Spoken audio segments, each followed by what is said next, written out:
There's so much fear. I can't tell you we're at the bottom. I don't know. We might be past the bottom. I don't know.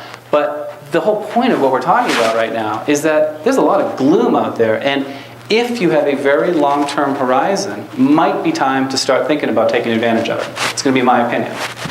And again, when we have the 7 or 8 panelists up here, I know there's going to be people with different opinions, and that's going to be great. It's going to be a fun discussion. Yes?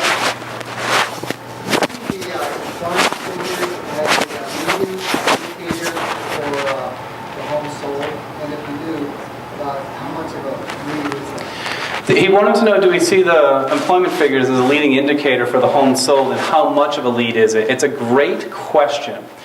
There is no question there is a correlation between employment and number of homes sold, but it is not a tight correlation. And if you look at different periods of time, different MSAs, sometimes it's 6 months, sometimes it's 4 years. So the reason I don't have that data up here, and it's asked a lot, and I think I'm just going to put it up to prove my point, is that while there is a loose correlation over time, it's not actionable because it can be wildly off. It can be off by years. You can't just say, hey, unemployment went down last month, time to buy a house, or vice versa. If it was that easy, we would have figured that out. It's very much not that easy. And employment ties into a lot of things. The Consumer Confidence Index is another way of saying employment. When there's a lot of employment, we have a lot of confidence. So they're essentially the same basic thing.